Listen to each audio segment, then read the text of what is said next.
If you walked away from an addict, this is probably how you feel. You feel guilt, you feel hurt, you feel pain, you feel like you've given up on them, you feel like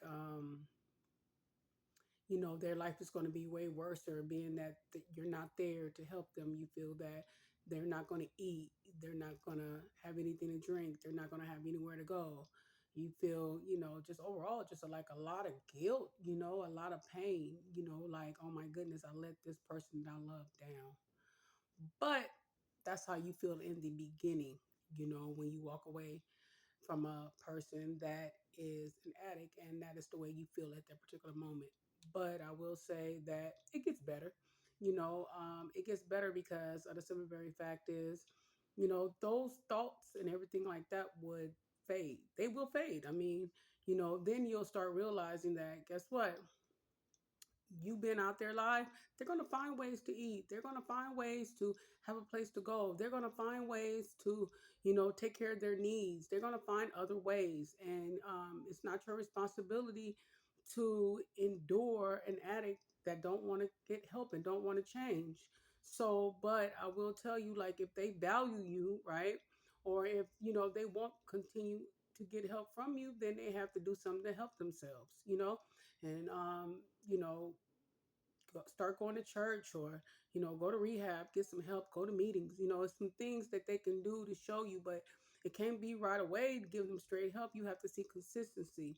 It has to be consistent. You gotta wait a while and see if it's for real, because addicts are very, very good manipulators. They will manipulate you. Some of them be clean for a week, 2 weeks, sometimes months, and then they go right back to it. So I mean, if you see a pattern and I'm doing the same thing, then no, you stand your ground. So yeah, in the beginning, yeah, you're probably going to feel pretty crappy, but um, you have to understand one thing. A lot of times that we deal with addicts and things of that nature, and we attach to them, but not only that, like, they're codependent on you and you're codependent on them.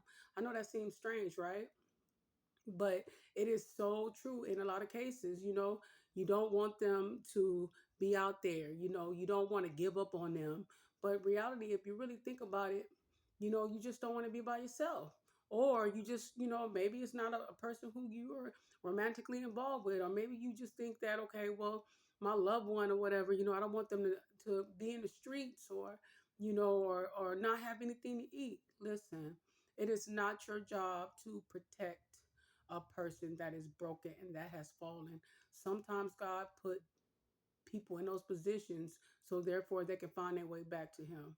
And you getting in the way, you're going to get smacked down right along with them. Meaning, you're going to have bad things happen to you too, because you're getting in the way of God's work. So let them hit rock bottom. Let them, and when I say rock bottom, I mean like literally, you have to stop communicating with them. You have to stop. You have to let go. And not only that, you have to mean it.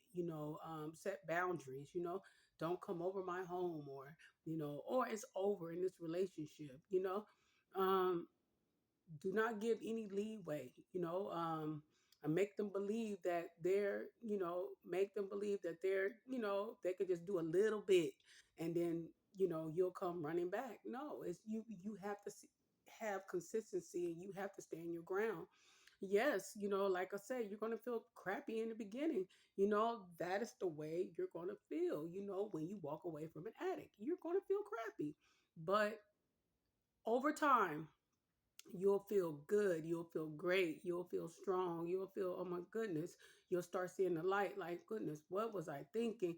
I should have been helped them, or I should have just let them go. And then you'll feel free.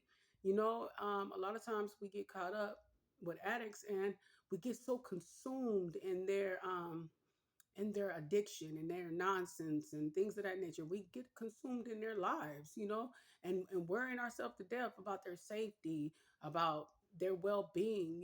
We just worry, worry, worry, right? And then sometimes when they go to jail, you like, oh, well, I know they're safe, at least they're in jail, well, I know, but you shouldn't have to have a relief when a person is locked up.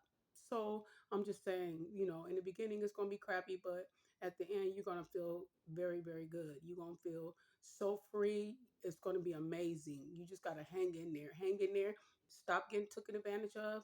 And trust me, when you walk away from an addict, the way you feel, oh my goodness, it's going to feel so great. You're never going to want to go back to that same space again, or never let another human being treat you like that. I don't care who they are, whether they're your children or whether they're your family members or parents or, significant other or whatever, whomever, you will never allow them to anyone to destroy your peace again and to have you worrying like that. And some of us, we worry so much that it start to affect our own health, and then we start to get paranoid, and we start to think that, oh my goodness, I have not heard from this person in so many days, or I hope they're still alive. And we call in the jails, we call in the hospitals, we're calling around to see if they've seen them. And, you just get so consumed with the person that is an addict. And I'm just telling you, there's nothing that you can do. You could do all of that, but the choice still remains theirs. It's not your choice, it's theirs. But don't you think it's time for you to let go? So let go, and let God. So, anyway, guys, I'm going to wrap this video up, and I hope this can help someone. Um, and please like and subscribe. So, I guess I'll talk to you guys in the next video. Jesus love everyone. All right, peace.